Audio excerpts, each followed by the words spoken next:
idea de hoy es que vamos a discutir un poquito alrededor de este tema. Vamos a hablar a cómo debería ser el enfoque del adulto con sospecha de inmunosupresión. Estos son los objetivos del día de hoy. En resumidas cuentas, lo que voy a intentar hacer hoy es explicarles cómo fundamentar bien la sospecha de inmunosupresión en el paciente adulto, qué condiciones nos deberían motivar a hacer un estudio más juicioso acerca de la función del sistema inmune. Vamos a mencionar cuáles son las inmunodeficiencias secundarias de manera amplia y finalmente unos pasitos chiquitos acerca de inmunodeficiencias primarias que a partir de este momento vamos a intentar llamarlas errores innatos de la inmunidad más que inmunodeficiencias primarias. Definitivamente no es objetivo de esta revisión hablar a profundidad de cada una de las inmunodeficiencias y tampoco vamos a hablar acerca de la parte básica del funcionamiento del sistema inmune.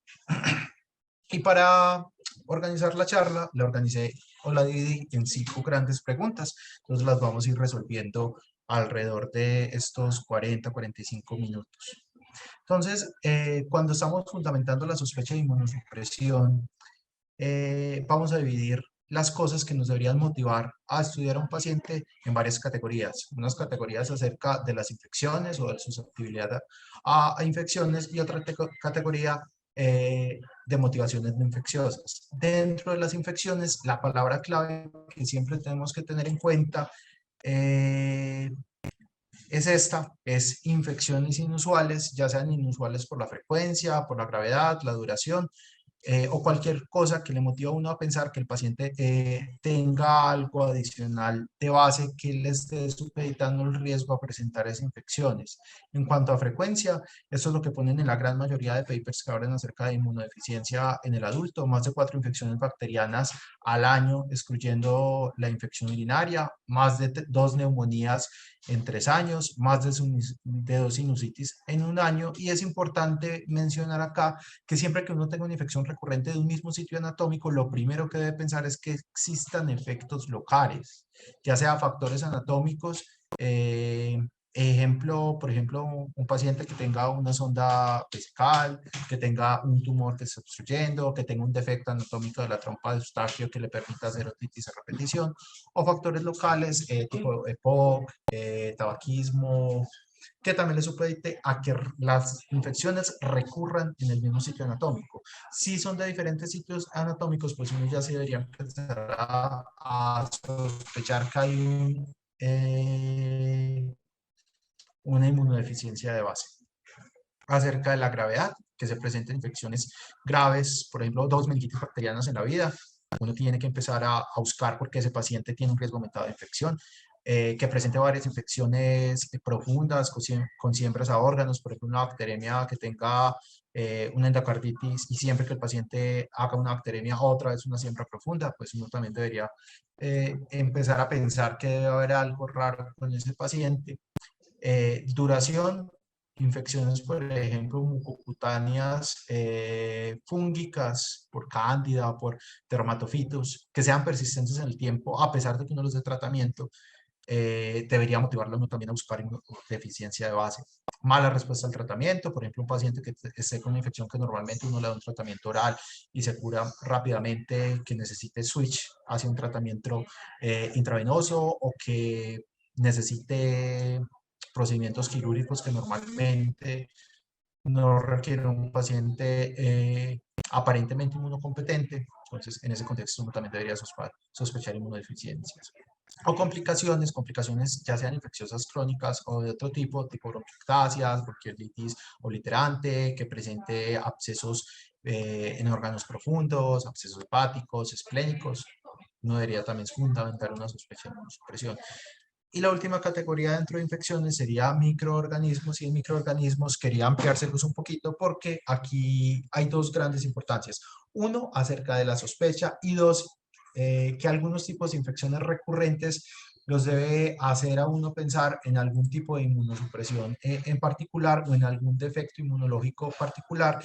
Por ejemplo, si uno tiene infecciones a repetición por bacterias encapsuladas, La principal inmunodeficiencia que uno debería pensar son inmunodeficiencia de linfocitos B o inmunodeficiencia humoral. En esa línea de ideas, también inmunodeficiencias que afecten los factores del complemento de manera temprana también hace parte de esa sospecha en microorganismos encapsulados. Por ejemplo, si uno tiene infecciones a repetición de microorganismos que uno sabe que su eliminación o su control recae acerca de los macrófagos, tienen que pensar, por ejemplo, Staphylococcus aureus, infecciones por Burkholderia, por Serratia, Aspergillus, Candida, Nocardia. En ese contexto, si uno tiene infecciones de repetición por ese tipo de microorganismos, debería pensar en defectos de los fagocitos. Y por otro lado, si uno tiene infecciones por microorganismos que normalmente son de baja patogenicidad, dígase una bacteria, una micobacteria ambiental no tuberculosa, una Pneumocystis jirovecii, y diarreas crónicas, por ejemplo, por coccidias o criptosporidia, que en un paciente inmunocompetente o aparentemente inmunocompetente no debería causar síntomas. Si el paciente lo presenta, pues uno se debería empezar a hacer idea de que algo está pasando con el sistema inmune del paciente. Siempre preguntar acerca de los antecedentes vacunales, específicamente de vacunas vivas replicativas, porque infecciones diseminadas por este tipo de microorganismos deberían hacernos sospechar que hay errores en el metabolismo, digo, en la inmunidad. También fallas en la vacunación, es decir, si uno vacunó a alguien y no desarrolla anticuerpos, uno le mide anticuerpos en 4, 6, 8 semanas y el paciente no desarrolla anticuerpos, eso también podría apoyar acerca de la existencia de alguna inmunosupresión de base. Y en cuanto a algunos puntos no infecciosos que lo podrían hacer uno sospechar, de algún tipo de inmunodeficiencia de base, aquí les puse algunos, lo clave siempre va a ser la evaluación orofacial y pulmonar y de piel. Esos tres sitios anatómicos son los que más ideas nos pueden dar acerca de inmunosupresión de base. Pérdida prematura de la dentición, gingivitis crónica, una mala o lenta curación de las heridas. Uno siempre debe interrogar acerca en los antecedentes neonatales cómo fue la curación umbilical, buscar signos de bronquiectasias, diarrea crónica con pérdida de peso, fenómenos de autoinmunidad o inflamación no explicables por otras causas, síndromes de falla medular o historia familiar, debería motivar pues la búsqueda de inmunodeficiencias. Y la otra pregunta grande, cuando uno dice, bueno, este paciente es raro, este paciente parece que tiene algún tipo de condición que está generando alguna dificultad en su sistema inmune, la otra pregunta que uno tendría que intentar resolver o intentar elegir son los pacientes que tienen mayor riesgo de inmunodeficiencias primarias y que a pesar que uno suele pensar que las inmunodeficiencias primarias son problemas exclusivamente de la edad pediátrica, hay muchas inmunodeficiencias frecuentes que se pueden presentar en la edad adulta y uno frecuentemente las pasa por alto. Entonces, aquí hay una premisa muy importante que tenemos que mantener y quiero que quede como conclusión de la charla, y es que las inmunodeficiencias secundarias definitivamente son más frecuentes que las primarias y uno siempre debería descartar causas de inmunodeficiencias secundarias, sobre todo en el adulto, antes de avanzar estudios en errores innatos de la inmunidad. Hay algunas pistas que uno le puede hacer pensar que es un paciente que tiene mayor riesgo de inmunodeficiencia primaria. La historia familiar, ya sea de inmunodeficiencias o de trastornos autoinmunes, un paciente con múltiples manifestaciones autoinmunes, presencia de linfadenopatías o esplenomegalia, a pesar de que muchas causas secundarias también lo pueden pensar, también debe motivar la búsqueda de causas primarias si uno no encuentra una aparente explicación, y la presencia de lesiones granulomatosas, muy frecuentes también en varios trastornos de la inmunidad, trastornos primarios, y muchas veces algunos errores innatos de la inmunidad son falsamente rotulados como sarcoidosis porque también dan lesiones granulomatosas, entonces uno debería intentar hacer una diferenciación más juiciosa de los pacientes en ese contexto. Esta es la segunda pregunta. Entonces, ¿cuáles son los datos más relevantes de la evaluación del paciente con sospecha de inmunodeficiencia? La vamos a dividir en tres grupos. historia clínica, examen físico y laboratorios o ayudas diagnósticas iniciales. En cuanto a la historia clínica, siempre uno debe ser juicioso en la descripción del historial de infecciones del paciente. Tiene que decir cuál es el sitio que se compromete, la frecuencia de las infecciones, si hay complicaciones asociadas a esas infecciones, documentar siempre la respuesta, ver qué tratamientos recibió el paciente, recibió 1, 2, 3 ciclos de antimicrobianos a pesar de que era un microorganismo sensible, y siempre intentar hacer una documentación juiciosa del aislamiento microbiológico, porque como ya les mostré, algunos aislamientos microbiológicos les dan a uno muchas pistas alrededor de qué tipo de inmunodeficiencia puede tener el paciente, o por lo menos de qué componente del sistema inmune está fallando. Ya dijimos, historia dental, historia de curación de ideas, preguntar acerca del muñón umbilical, siempre preguntar acerca de síntomas respiratorios y gastrointestinales, no solo por las complicaciones infecciosas, sino por otras manifestaciones no infecciosas que le puede uno motivar a hacer una búsqueda de inmunodeficiencias primarias, úlceras y fiebres periódicas que pueden estar presentes, por ejemplo, en los síndromes de neutropenia periódica. Lo más importante, pienso yo, y este también quiero que quede como conclusión de la charla, es hacer un interrogatorio muy juicioso acerca de los medicamentos recetados o no recetados que esté recibiendo el paciente, porque la principal causa de inmunodeficiencia en el paciente es la inmunosupresión asociada a medicamentos, no solo los inmunosupresores que uno identifica fácilmente, esteroides, biológicos, antineoplásicos, sino muchos otros medicamentos que no necesariamente están en esas categorías pueden llevar al paciente a una inmunodeficiencia secundaria, que ya más adelante se les voy a mostrar. Siempre averiguar acerca del antecedente de vacunación del paciente, preguntar acerca de la historia familiar, intentar especificar si hay consanguinidad, porque aumenta el riesgo de algunas inmunodeficiencias, de algunos errores innatos de la inmunidad. En el examen físico, principalmente enfocado en dos cosas. Uno, en una examinación muy juiciosa de la piel.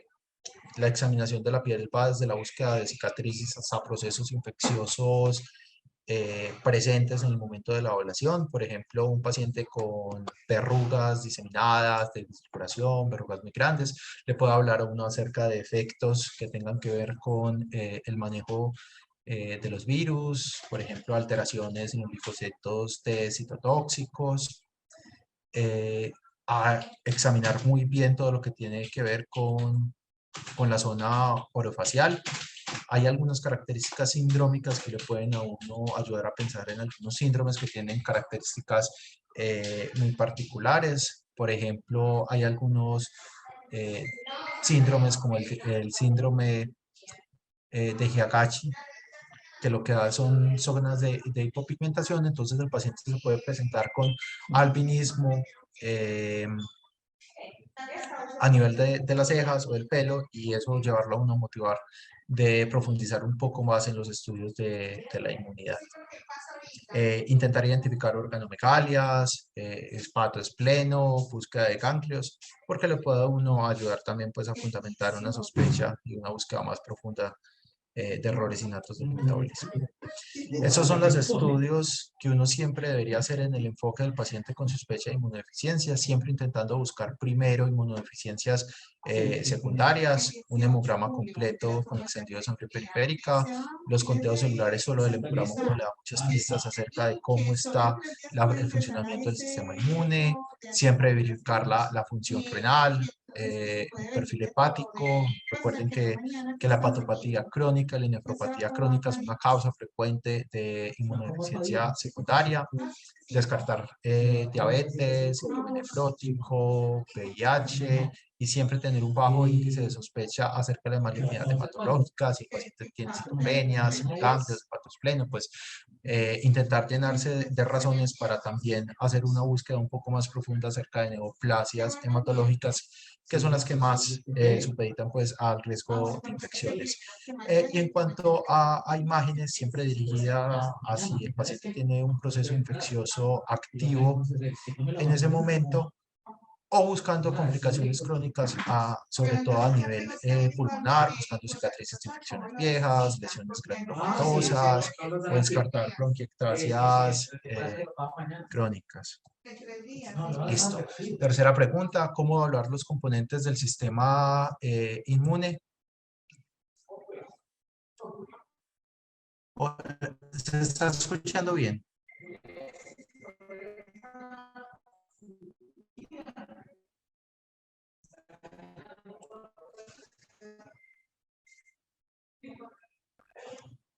Evaluar los componentes del sistema inmune estábamos mencionando.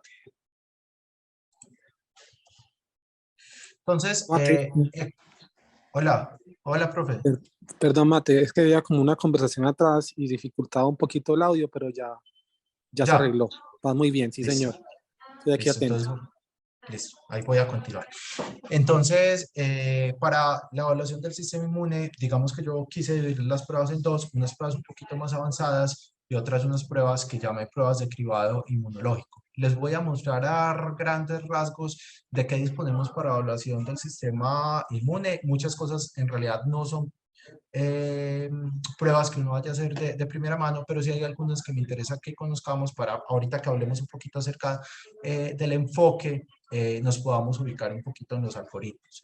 Entonces, en cuanto a la función de los linfocitos T, uno siempre tiene en la cabeza que se evalúa la inmunidad celular, pero un mal funcionamiento de los linfocitos T también lleva a un mal funcionamiento de la inmunidad humoral y de la función de los linfocitos B. Entonces uno cuando tenga disfunción de los linfocitos T usualmente tiene expresiones de inmunodeficiencias combinadas más que una deficiencia solo de T. Los ensayos para evaluar los linfocitos T se los divide en dos grupos, los que son ensayos cuantitativos para evaluar el número de células y los que son ensayos funcionales. Cuantitativos, usualmente por método de citometría de flujo para evaluación de las subpoblaciones de linfocitos, se pueden evaluar linfocitos totales, solamente los ayudadores, solamente los citotóxicos, los B, los linfocitos NK, los doble negativos, o incluso uno podría hacer citometrías de flujo para componentes específicos y receptores de la membrana de los diferentes grupos celulares. Estas son las que llaman de cribado o llamo de cribado inmunológico para linfocitos T. Me interesa mucho que conozcan estas tres pruebas. La primera es muy parecida a la prueba de la tuberculina que todos conocemos. Es una prueba de hipersensibilidad cutánea retardada. Lo que se hace es que se toman antígenos y se inoculan de manera intradérmica y en 48 a 72 horas se ve si se produce o no inturación en respuesta a esto. Y esta respuesta retardada es mediada por linfocitos T. En esa línea de ideas, si está ausente, le habla a uno que hay algún tipo de dificultad en cualquier punto de la cascada de respuesta de los linfocitos T, pero es poco específica porque uno no le puede decir cuál es el defecto puntual en esa cascada. Y también tiene una gran limitación y es que uno debe seleccionar los antígenos con los que estimula al paciente basado en la probabilidad de que uno cree que haya estado estimulado alguna vez en su vida contra ese antígeno. Entonces algunas veces pues no hay respuesta, el paciente es anérgico simplemente porque no ha tenido exposición previa. Hay ensayos de proliferación o de producción de citoquinas, también aquí haciendo un símil con las pruebas para tuberculosis latente, por ejemplo, las pruebas de estimulación con antígenos de la micobacteria a poblaciones celulares del paciente para ver si produce interferón gamma en respuesta a esa estimulación, también le puede ayudar a hablar acerca de la función del sistema inmune. Y esta última prueba muy útil y en algunos países se usa de manera indiscriminada para cribado neonatal de inmunodeficiencias que impliquen los linfocitos T y básicamente es la medición de los TREC, que son círculos de escisión del receptor del linfocito T, y es que cuando se hace el reordenamiento genético del TCR, pedazos de todo el material genético son cortados y estos pedazos que sobran o estos pedazos cortados, que aquí los pueden ver, cuando se reordena el TCR, estos pedacitos se pueden medir a través del RT-PCR y habla acerca de la maduración de los linfocitos T en el timo y de la función tímica. Si están muy bajitos o ausentes, pues algún problema hay en la maduración de linfocitos T. Y es muy útil para el cribado de algunas inmunodeficiencias, como la inmunodeficiencia combinada grave, o algunos síndromes más raros como la ataxia telangiectasia o el síndrome de George. Pueden ser, pueden ser de mucha ayuda en ese contexto. Aquí no me voy a detener mucho, esos son ensayos un poquito más avanzados que ya les había mencionado. Se pueden medir algunos receptores de pared, por ejemplo el CD4 ligando que está ausente en los pacientes con síndrome de hiperhemoglobina M ligado al X. Se puede medir la producción de citoquinas específicas, por ejemplo la producción de interleuquina 17 que está ausente en el síndrome de hiperhemoglobina E. Otras proteínas, por ejemplo, la proteína de Buskov-Aldrich, la proteína del ATM, que es la precursora de la ataxia telangiectasia, y continúo.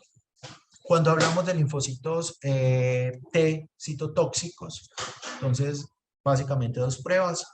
Una que es la medición a través de citometría de flujo de manera cuantitativa del número de células, y la otra son ensayos de citotoxicidad en los donde se estimulan estos linfocitos y en cultivos celulares, usualmente por ejemplo en eritrocitos de cordero, se ve cuál es la capacidad de los linfocitos citotóxicos, del paciente de deslizar esas células.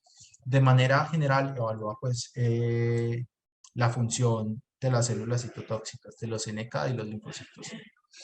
Cuando hablamos de inmunidad tumoral, lo que queremos evaluar es la función de los linfocitos B. Lo mismo, hay unos ensayos como de cribado inmunológico. Los de cribado que todos conocemos sería la cuantificación de inmunoglobulinas, la medición de las células B en sangre periférica, y la otra prueba sería, por ejemplo, la medición de respuesta a anticuerpos específicos, en donde lo que uno hace usualmente es exponer al paciente a vacunas tanto de polisacáridos como de proteínas, y en 4 a 6 semanas reevaluar los títulos de anticuerpos, viendo el cambio entre el basal antes de la vacunación y después de la vacunación, y uno esperaría que haya un aumento por lo menos de 2 a 4 veces los títulos del paciente para hablar que hay una inmunidad de producción de anticuerpos conservada. Unas pruebas más especializadas, por ejemplo la medición de BTK, que es un receptor, es una quinasa de membrana, y está ausente en los pacientes que tienen hipogamaglobulinemia ligada al X. La función de los fagocitos, aquí la prueba de cribado inmunológico que quiero que se lleven en la cabeza es esta: las pruebas de evaluación del estallido respiratorio. La más famosa por muchos años fue esta, la prueba de reducción de azul de tetrazolio, que básicamente se toma una tinción, se echa en un cultivo de monocitos del paciente o de fagocitos en general, y microscópicamente si tiene una NADPH conservada en los fagocitos del paciente, este azul de tetrazolio se va a degradar y va a producir unos pigmentos azules que se pueden ver a través del microscopio. Sin embargo, es una prueba poco sensible y ha sido reemplazada ampliamente por pruebas basadas en citometría de flujo con algunos otros colorantes, como es este, DHA 1, 2, 3, que lo que hace es lo mismo, se estimula con esto la colonia de fagocitos, y a través de citometría de flujo se mide la producción de radicales libres de manera indirecta a través de un cambio en la fluorescencia por este tipo de tinciones. Se puede evaluar la adhesión leucocitaria para diagnosticar los síndromes de deficiencia de la adhesión leucocitaria. Se puede medir la vía del interferón estimulando y viendo que se produzca interferón. Se puede medir las vías de los toll-like receptors también. Y acerca del complemento, digamos que la prueba de cribado sería en esta: la actividad hemolítica total, que hay una para la vía alternativa y hay una para la vida clásica, CH50 para la vida clásica y AH50 para la vida alterna. El problema de esto, lo mismo, te evalúa toda la vida, pero no te dice qué componente de la vida está afectado, entonces puede hacer mediciones específicas de los componentes que uno crea que están afectados.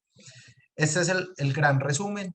de las pruebas de cribado inmunológico que les quería mencionar, conteo, un hemograma completo con extendido para conteo básico de las células, un test de hipersensibilidad retardada para evaluación del T, la cuantificación de inmunoglobulinas y las respuestas específicas a antígenos vacunales para la evaluación de la inmunidad tumoral, el ensayo de complemento hemelítico total para las deficiencias de complemento y los ensayos de estallido respiratorio para la evaluación de los fagocitos.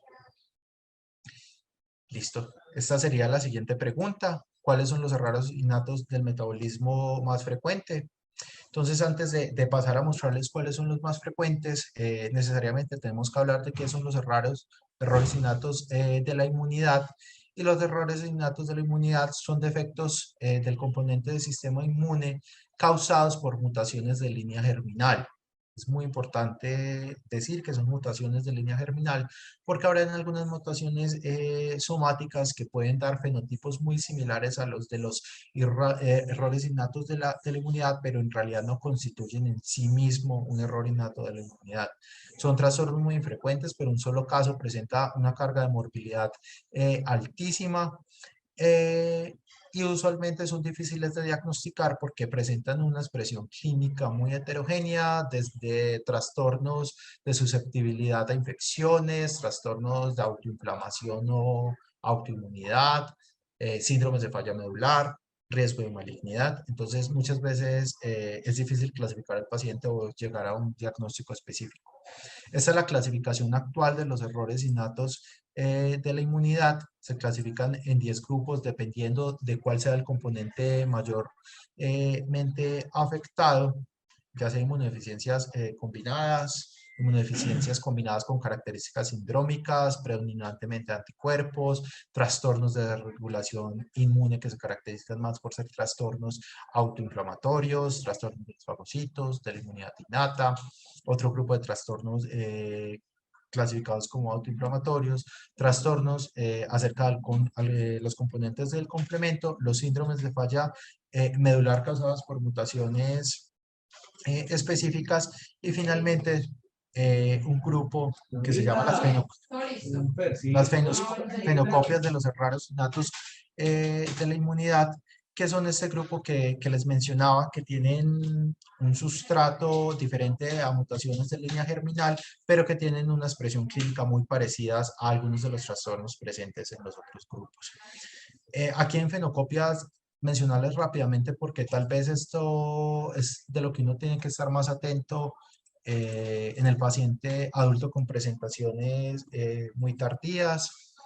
Dentro de las mutaciones somáticas que pueden llevar, estos son los síndromes reconocidos en este momento: el síndrome proliferativo autoinmune causado por mutación somática, la enfermedad leucoproliferativa asociada a mutación de la vía del RAS, que usualmente se presentan con características de linfoproliferación, enfermedades autoinmunes y riesgo y susceptibilidad a infecciones. La criopirinopatía, los síndromes hipereosinofílicos por mutaciones del STAT también están clasificados dentro de este grupo. Y hay algunos trastornos causados por autoanticuerpos que también se pueden presentar en el adulto, por ejemplo, pacientes fenocopias de la candidiasis mucocutánea crónica con anticuerpos dirigidos contra la interleuquina 17, por ejemplo, proteogénesis alveolar pulmonar, que son anticuerpos dirigidos contra el factor de crecimiento granulocítico, de colonias granulocíticas que se presentan con infecciones por Cryptococcus a repetición y proteinosis alveolar. Y así, son trastornos muy frecuentes que no necesariamente son mutaciones de línea germinal, pero que sí tienen expresiones clínicas similares a los errores innatos de la inmunidad y que uno se puede encontrar en pacientes adultos sin ningún tipo de antecedente. Listo. Entonces, dos palabras rápidas acerca de la epidemiología de esos trastornos para poder mostrarles cuáles son los más frecuentes.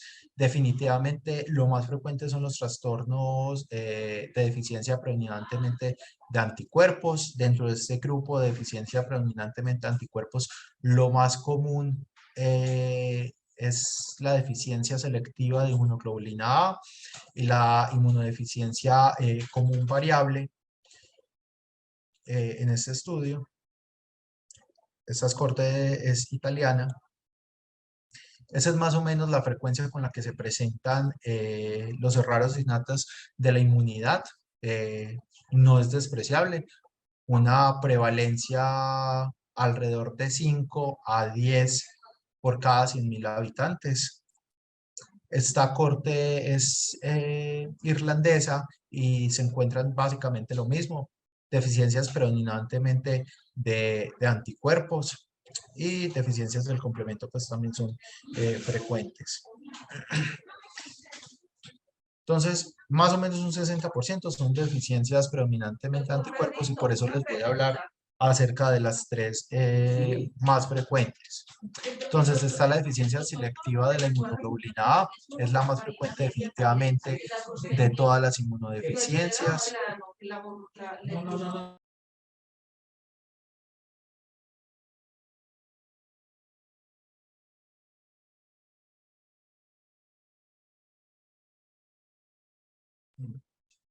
Bueno, entonces la deficiencia selectiva de inmunoglobulina A definitivamente es lo más frecuente. El problema de determinar la real prevalencia de este déficit es que la gran mayoría de pacientes permanecen asintomáticos y en realidad no tienen una expresión clínica relevante. Cuando hablamos acerca del defecto genético, en realidad hay múltiples mutaciones que se han identificado pueden llevar a defectos en la producción de inmunoglobulina A.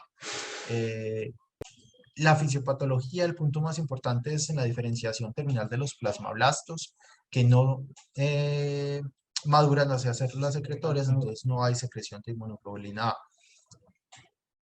Eso es más o menos en los países que están reportadas la prevalencia. Pues miren que la prevalencia en algunos lugares del mundo puede ser incluso 1 en 500 personas, que es una prevalencia pues en realidad muy alta. Esas son las manifestaciones clínicas relevantes de los pacientes, por supuesto, sintomáticos. Lo más frecuente son las infecciones sinopulmonares por bacterias encapsuladas a repetición, sobre todo en los pacientes que no solamente tienen deficiencia selectiva de la inmunoglobulina A, sino que también tiene deficiencia en algunas subclases de inmunoglobulina G. Entonces puede presentar un paciente con una inmunoglobulina A muy bajita, con una inmunoglobulina G normal, pero cuando se hace cuantificación de las subclases, alguna de las subclases está deficiente y esos son los pacientes que tienen fenotipos más graves de deficiencia selectiva de inmunoglobulina A. Se puede presentar con manifestaciones alérgicas, mucocutáneas y gastrointestinales. Se pueden presentar con manifestaciones de autoinmunidad, usualmente que afectan varios órganos. Con trastornos gastrointestinales, aquí es muy frecuente la diarrea crónica en los pacientes con deficiencia selectiva de inmunoglobulina A. Y hay un riesgo aumentado de malignidad, sobre todo de malignidad gástrica. El diagnóstico se basa en la medición de las inmunoglobulinas. Tenían una inmunoglobulina A muy baja o indetectable con niveles normales de inmunoglobulina G e inmunoglobulina M. Es muy importante que para el diagnóstico de las inmunodeficiencias relacionadas con anticuerpos, usualmente se deben hacer por encima de los 4 años. Porque en los primeros 4 años, sobre todo cuando el fenotipo clínico no es un fenotipo clínico grave de susceptibilidad a las infecciones, la gran mayoría se pueden presentar por hipogammaglobulinemias transitorias de la infancia. No nos interesa mucho en el paciente adulto. Esto es muy importante, esto es lo que nos diferencia de este trastornos de la inmunodeficiencia común variable, y es que hay una respuesta normal a los antígenos vacunales. Y como siempre, descartar causas secundarias. Se puede diferenciar a pacientes en diferentes grupos, desde los que son levemente sintomáticos o asintomáticos hasta los pacientes que tienen fenotipos pues, de expresión grave. Aquí en el tratamiento, dos datos que me parecen muy relevantes. Uno es que estos pacientes están en riesgo de desarrollar reacciones graves a los hemocomponentes porque un porcentaje de estos pacientes termina produciendo anticuerpos anti-hemoglobina A. Cuando uno les pone un hemocomponente que contiene inmunoglobulina A, pues pueden hacer reacciones anafilácticas graves. Entonces, en los pacientes que tienen inmunoglobulina A indetectable o historia de reacción a los inmunocomponentes, uno siempre debería estar pues atento a intentar hacer transfusiones con hemocomponentes lavados o llevar al paciente a un proceso de desensibilización o antes de aplicar hemocomponentes, utilizar profilaxis con inmunoglobulina. Esta es definitivamente la inmunodeficiencia más frecuente en el adulto. Se llama la inmunodeficiencia común variable, también es una inmunodeficiencia predominantemente de anticuerpos, una incidencia no despreciable de 1 en 10.000 a 1 en 50.000 nacidos vivos.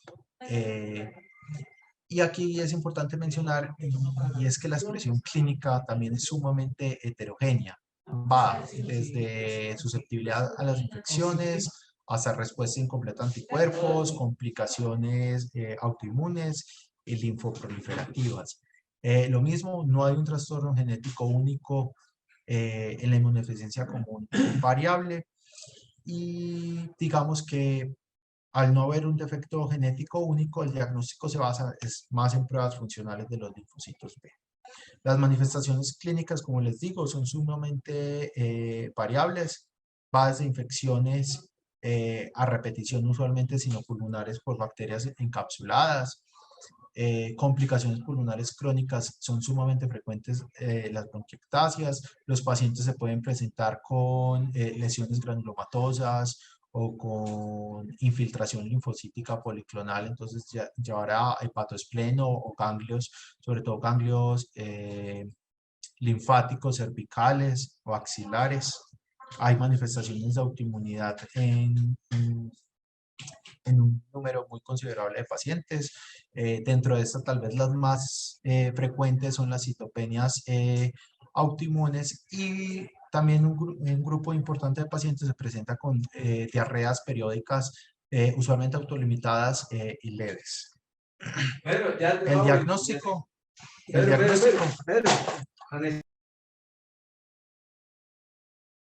diagnóstico se basa entonces en tener una inmunoglobulina G sumamente baja cuando se hace la cuantificación asociada a deficiencia ya sea de inmunoglobulina A o inmunoglobulina G y baja respuesta a los antígenos vacunales.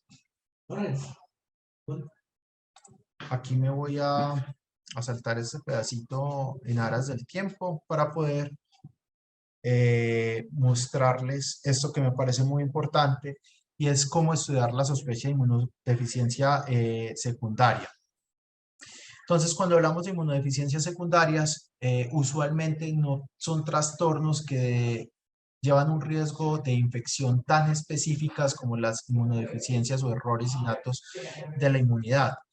Entonces, usualmente no hay un patrón claro de afectación de un componente inmune.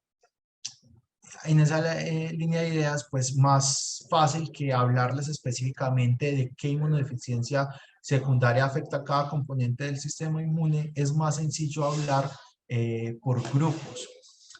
Entonces, la causa más frecuente y la más importante es la causa iatrogénica. Definitivamente la causa más frecuente de inmunodeficiencia secundaria es la causa más importante de inmunodeficiencia en el paciente adulto. Las causas más frecuentes pues es el uso de inmunosupresores, ya sea el uso de esteroides, el uso de medicamentos como quimioterapéuticos, biológicos, muy importante los antipilépticos y antimaláricos, el captopril, todos estos causan hipogamaglobulinemia. El uso de antimicrobianos por múltiples vías pueden llevar al paciente a inmunosupresión, pero sobre todo por disbacteriosis, que muchas veces no lo tenemos en cuenta, pero los mismos antimicrobianos pues también pueden aumentar el riesgo de que el paciente presente otras infecciones secundarias. Cualquier paciente que cause falla medular puede llevar al paciente a una inmunodeficiencia secundaria en el contexto de una enfermedad de injerto contra huésped, la presencia de cualquier dispositivo intravascular, catéter, sondas, prótesis, aumenta el riesgo de infección. Entonces uno antes de avanzar estudios en inmunodeficiencias secundarias, sobre todo en pacientes adultos, debería descartar por lo menos todas las causas iatrogénicas. Aquí, pues, cosas que ya sabemos, el riesgo de malignidad siempre hay que tenerlo en cuenta. Hay un bajo índice de sospecha en el paciente que tiene infecciones crónicas, sobre todo de malignidades hematológicas, y tal vez dentro del adulto la que más frecuente se pasa por alto es el mieloma múltiple, que puede llevar pues al paciente a infecciones graves, y esa es la primera presentación de su mieloma. Dentro de infecciones crónicas, pues la más conocida es la infección por VIH, pero algunas otras infecciones virales incluso pueden supeditar al paciente a disfunción de los linfocitos T a largo plazo. Por ejemplo, el sarampión es sabido que produce anergia, y la anergia puede ser prolongada incluso por meses o años. También, por ejemplo, en el contexto de infecciones pulmonares por influenza, por SARS-CoV-2, que aumentan el riesgo de tener una neumonía bacteriana después de haber tenido la infección.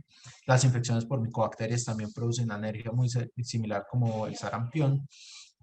Y básicamente cualquier infección grave puede llevar al paciente a riesgo de inmunodeficiencia de base transitoria.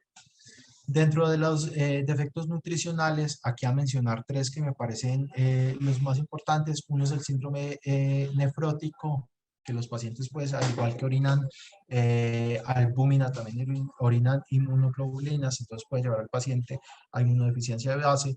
Todas las enteropatías perdedoras de proteínas supeditan también a la pérdida de inmunoglobulinas y llevar a una inmunodeficiencia de anticuerpos. Y la malnutrición proteico-calórica, deficiencia de micronutrientes por múltiples vías, también puede llevar al paciente a inmunodeficiencia.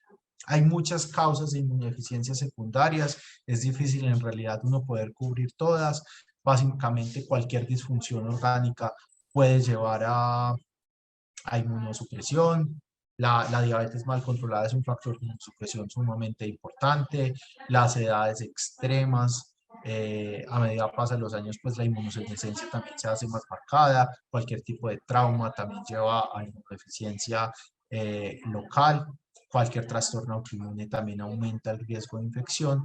Y factores ambientales que van desde la radiación ultravioleta a altitudes muy marcadas también pueden llevar al paciente a inmunosupresión. Y antes de finalizar, me parece muy importante esto, y es que hay que seleccionar muy bien qué pacientes van a ser remitidos para atención especializada. Básicamente estos son los pacientes que uno debería tener como atento para poder remitir a atenciones más especializadas. Pacientes que se le documenten infecciones persistentes, inusuales, recurrentes, graves, que motiven la sospecha de inmunodeficiencia. Uno hace un screening por inmunodeficiencia secundaria y no encuentra nada. Esos pacientes se deberían remitir.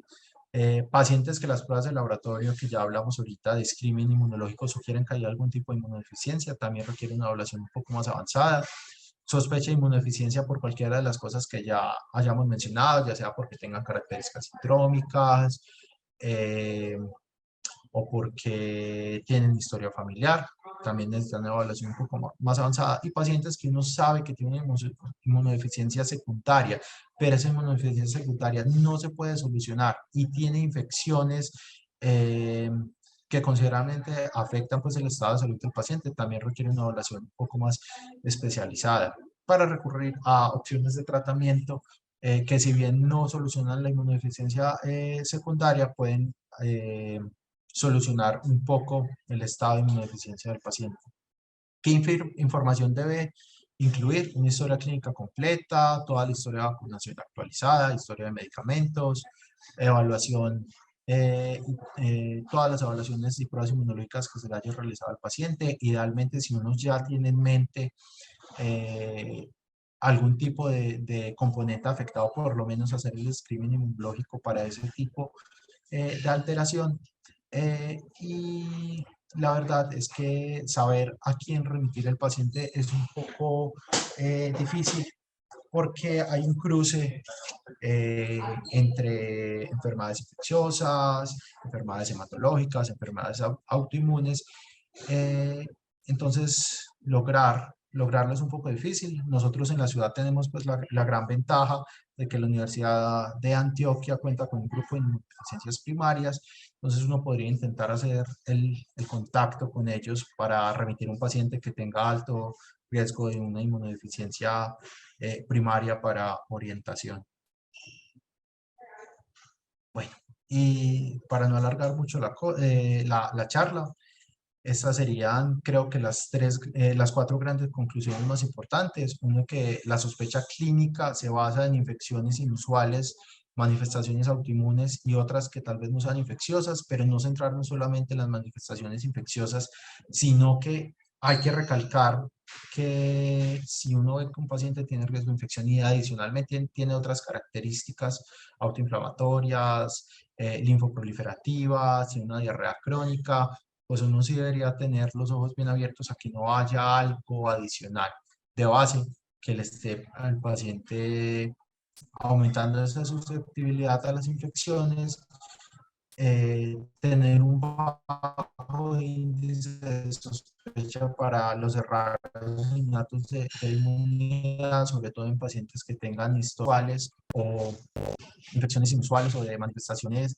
autoinmunes, y sobre todo remitir a aquellos pacientes que tengan cribado por inmunodeficiencias secundarias negativos. Tercera conclusión, siempre hay que descartar inmunodeficiencias secundarias primarias. Como vemos, las causas son amplias y probablemente se quedaron sin mencionar muchísimas de las causas de inmunodeficiencias secundarias, pero uno siempre debería intentar buscar primero estas antes de irse a estudios más avanzados. Y cuatro, hay pruebas que son muy disponibles y son estas pruebas pues, de cribado inmunológico que le pueden ayudar a uno a hacer una aproximación inicial y ayudarle un poquito la tarea al especialista después en inmunología, que va a ser el abordaje del paciente. Aprovechar estos últimos 10 minutitos para preguntas, comentarios.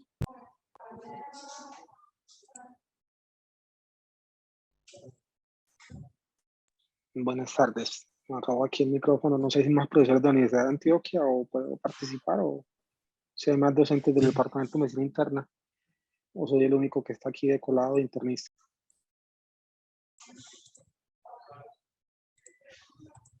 Hola, Mate. Profe, adelante. Listo. Ok, Mate, me gustó mucho tu charla. Es una actividad que se nota la preparación. Hiciste un ejercicio muy interesante a la hora de explorar una condición que uno como internista debe tener más presente, y a veces da mucho de alto o comienza a buscarlo y no lo encuentra. Creo que el objetivo lo cumpliste.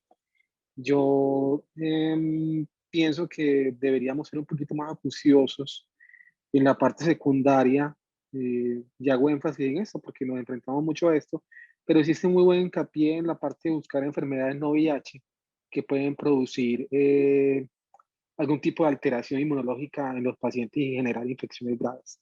Eso es muy importante porque es una sensibilización al público respecto a que no todo paciente con 3 neumonías al año va a ser normal. Ese man tiene alguna cosa rara, y eso no es normal. Igual el paciente con diarrea crónica no VIH algo tiene, y a veces las preguntas básicas del millón son: ¿qué medicamentos estás tomando? ¿A qué te has expuesto? ¿Qué conductas tienes?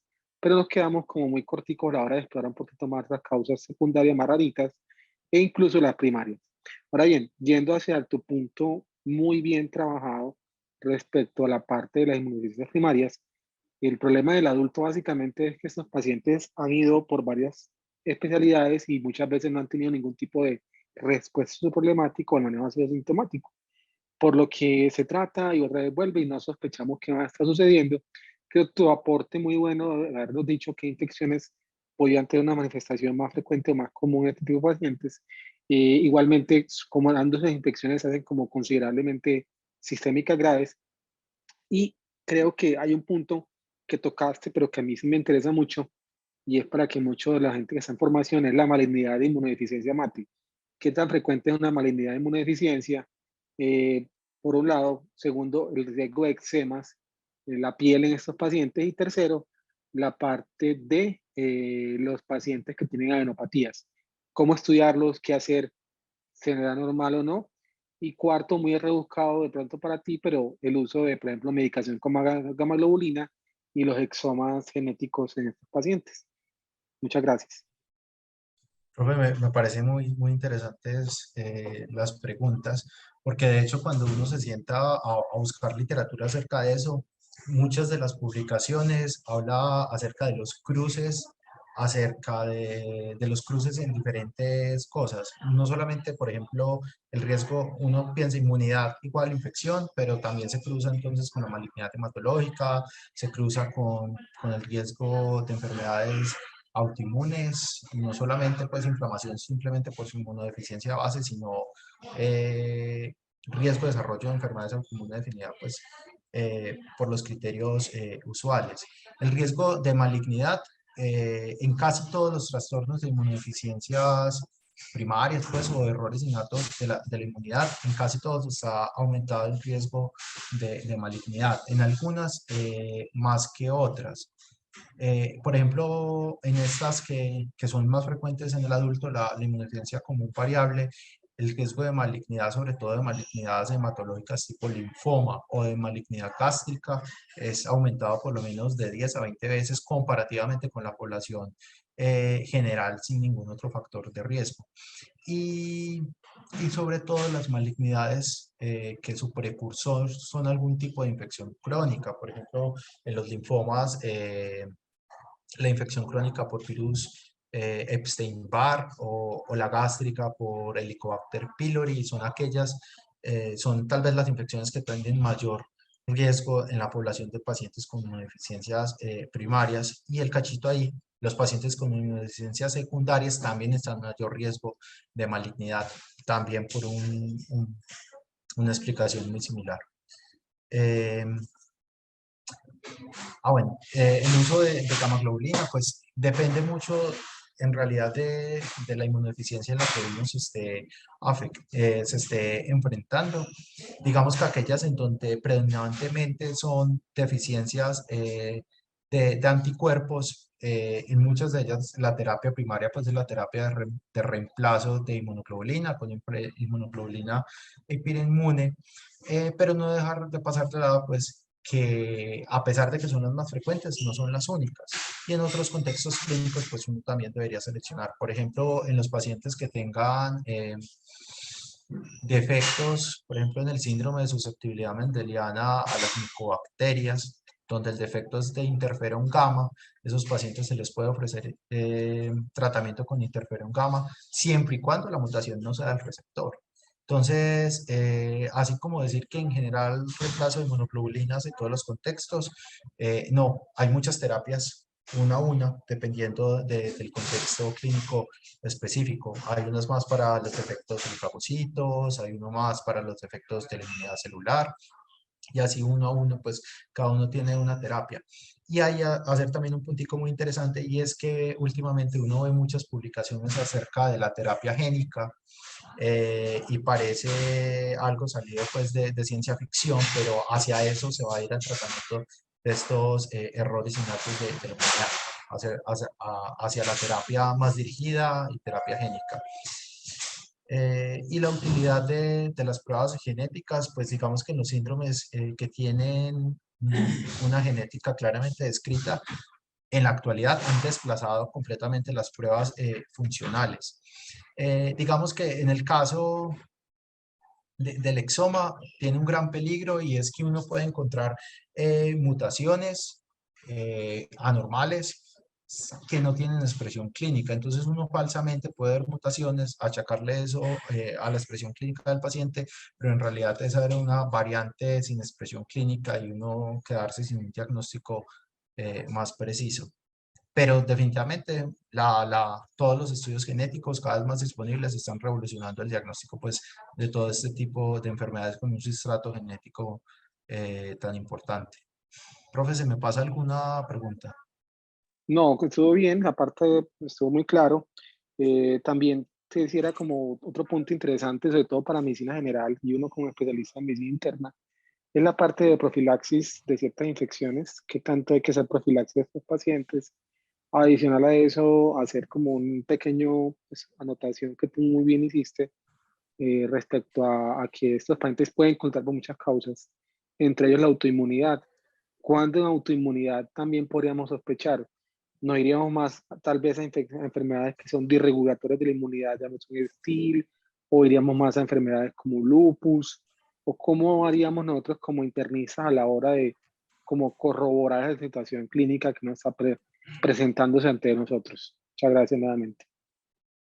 Sí, profe, esa es muy buena pregunta y en realidad lo que encuentran en la literatura casi siempre ponen, si tienen más de 2 manifestaciones de autoinmunidad en órganos diferentes y usted cree que tiene un riesgo aumentado de infecciones basado en la historia clínica del paciente, ese es el paciente que uno debería sospechar errores.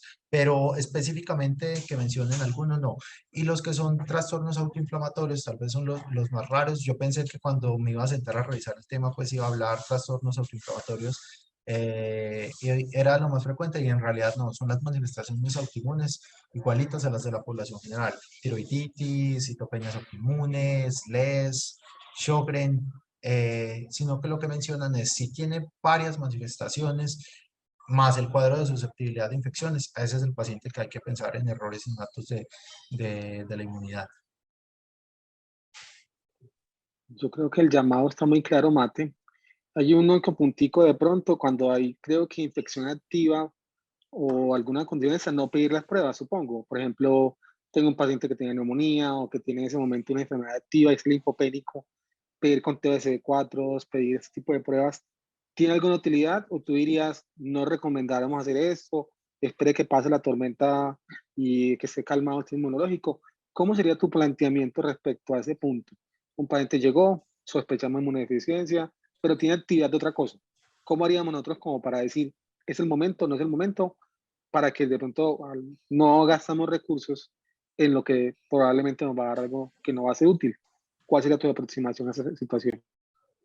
Profe, excelente aporte con esa pregunta porque como les mostré, una de las causas de inmunodeficiencias secundarias importantes es cualquier tipo de infección y entre más grave está el paciente, más la infección es capaz de llevar al paciente a una inmunodeficiencias secundarias.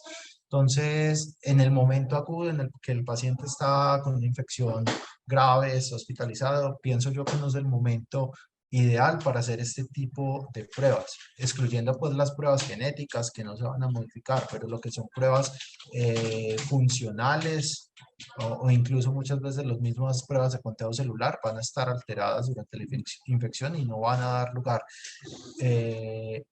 no van a dar el mejor resultado o el mejor rendimiento. Casi que este es un estudio de consulta externa, más un paciente de enfoque para consulta externa, una vez haya resuelto su condición crítica, por así decirlo. Mate, yo no sé si el público tiene más preguntas o monopolizar la palabra será la palabra para hoy. No sé si alguien más tiene una pregunta, porque yo sí tengo mucha. Es un tema apasionante y por lo menos desde pregrado lo he estado revisando. Básicamente, pues las inmunidades de B, podríamos hacer un recuento general.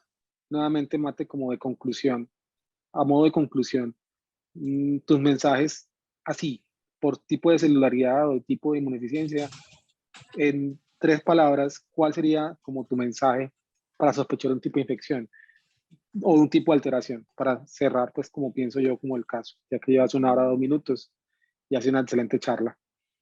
Yo creo, profe, Entonces, que lo más importante ahí de hacer como hincapié es definitivamente pues la inmunidad mediada por anticuerpos, que es la que más frecuentemente uno va a ver alterada. ¿Cómo sospecharla? Sobre todo infecciones a repetición sinopulmonares por bacterias encapsuladas, estreptococo, Haemophilus influenza, moraxella, infecciones gastrointestinales por giardia a repetición y un historial pues o un historial de baja respuesta a las vacunas.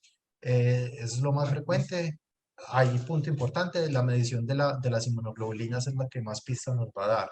En cuanto a la inmunidad medida por linfocitos T, recordar que usualmente el fenotipo de expresión clínica es combinada, entonces hay susceptibilidad a lo que ya mencionamos, más lo específico de linfocitos T, que sería las infecciones muy similares a las del paciente con VIH, entonces infecciones por neumocistis, infecciones por hongos, tuberculosis, debe uno motivar la sospecha de inmunodeficiencia por T. Y en T lo más importante es la evaluación de las subpoblaciones celulares y los test de proliferación y de hipersensibilidad retardada. En complemento básicamente dos, lo que es complemento temprano y complemento tardío. Todo lo que es complemento temprano se comporta como inmunodeficiencia humoral. Entonces, si descarté que no es por anticuerpos, buscar complemento temprano. Y todo lo que es complemento terminal se manifiesta por infecciones meningocócicas a repetición. Entonces, si alguien tiene dos de meningococcemias repetidas, ya sea meningitis o infección diseminada, sobre todo en pacientes entre 20 y 25 años, pensar en defectos de complemento terminal. Y el trastorno de los fagocitos casi siempre se presentan con infecciones por bacterias que dependen su eliminación de los macrófagos. Staphylococcus aureus, Burkholderia cepacia, Serratia. Entonces, usualmente se presentan con infecciones cutáneas a repetición o profundas por Staphylococcus aureus. Y en fagocitos, lo más importante de la prueba de cribado es la prueba de estallido respiratorio. Yo pienso que esa es como la conclusión por cada uno de los grupos de inmunidad. Mate, muy completo, muchas gracias. Me quedé esperando, no sé si no escuché o me dormí. No creo. La parte de la profilaxis, Mate, si la Bueno, puedes repetir, qué pena contigo. profe, en cuanto a profilaxis, es cuando uno se sienta a revisar enfermedad por enfermedad, es muy de cada uno. Tal vez de las que más nos interesan a nosotros, que son las más frecuentes y que tal vez nos toca a nosotros enfocar inicialmente, que son la deficiencia selectiva de inmunoglobulina A y la inmunodeficiencia común variable. De primera mano, profilaxis antimicrobianas en esos contextos no se recomienda y tiene que ver con que el fenotipo de expresión clínica no suele ser tan grave. En otros tipos de inmunodeficiencias, por ejemplo,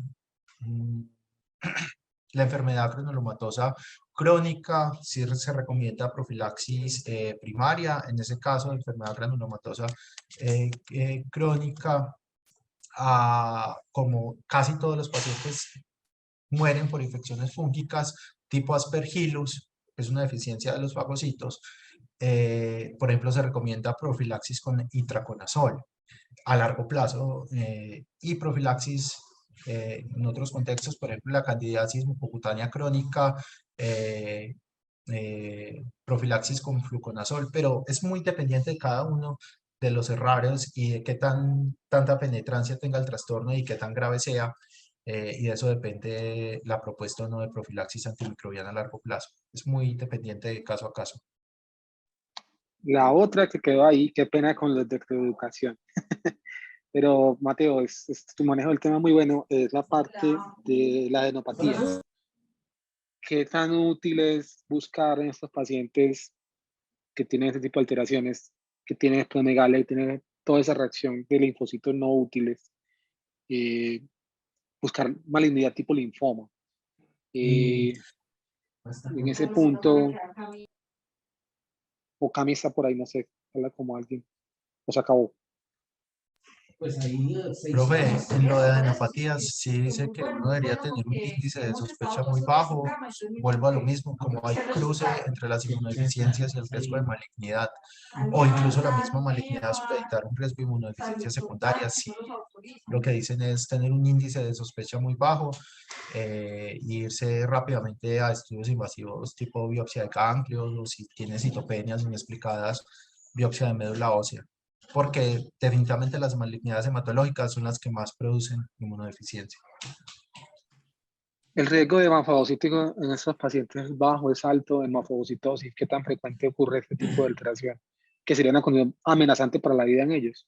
Sí, profe, depende del Entonces, trastorno.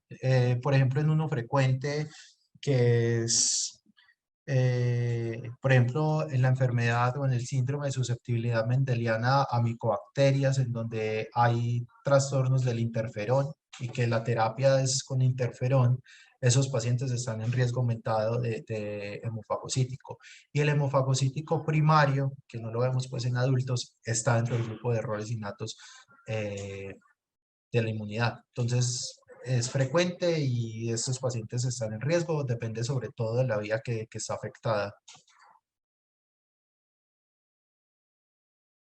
Mate, yo creo que tu exposición ha sido muy completa, muy clara, tienes un dominio del tema. Yo creo que sin hay más intervenciones, no sé si el público, yo estoy moderando aquí sin culpa, pero excelente trabajo y gracias por el espacio y Gracias, la hora tan difícil que le hicimos, pero bueno, muchas sí, gracias, gracias, muy buena profe. actividad, Bueno, muy buena revisión, feliz día. no veo nada en el chat, entonces, bueno, muchas gracias por la asistencia.